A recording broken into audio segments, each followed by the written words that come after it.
ამიტომ ვიწყებ ახალ სერიას ADHD-ის სისუფთავის თერაპია. ყოფილა დღე როდესაც ერთი პატარა საქმის დაწყებაც შეუძლებელად გეჩვენება, ოთახს უყურებ და გონება უბრალოდ უარს ამბობს რამის კეთებაზე. ბევრი ადამიანი ამას სიზარმაცეს ეძახის. სინამდვილეში კი ADHD-ის მქონე ადამიანებისთვის ეს ხშირად ბევრად უფრო რთულია, ვიდრე უბრალოდ სიზარმაცე. ADHD არის მდგომარეობა, როცა twins განსაკუთრებით უჭირს ყურადღების მართვა, ორგანიზება და ზოგჯერ უბრალოდ საქმის დაწყებაც კი. ამ დროს არეულობა მხოლოდ არეულობა აღარ არის. როდესაც გარემო გადატვირთულია, twins გადატვირთულია.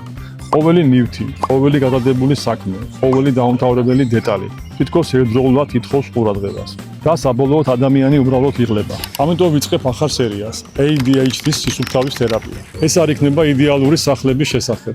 ეს იქნება იმაზე, როგორ მოქმედებს გარემო ჩვენს ფსიქოლოგიაზე. რატომ გვიჭირს ზოგჯერ ყველაზე მარტივი რაღაცეების და როგორ შეიძლება სისუფთავე გახდეს არა წნეხი, არამედ ჩვება. არსებობს ტერმინი ADHD გადასახადი, ანუ ფასი, რომელსაც ყოველდღიურად ვიხდით დაკარგულ ნივთებში, გადადებულ საქმეებში, გაფანტულ ყურადღებაში, გადაღლილ გონებაში და მუდმივ ქაოსში. ამ სერიაში ვიპოვეთ სისტემებს, რომლებიც ჩვენთვის კი არ ებრძვის, არამედ მასთან თანამშრომლობს. თუ ამ ვიდეოში საკუთარი თავი იცანი, გამოიწერე ჩემი გვერდი და დაელოდე შემდეგ ვიდეოებს.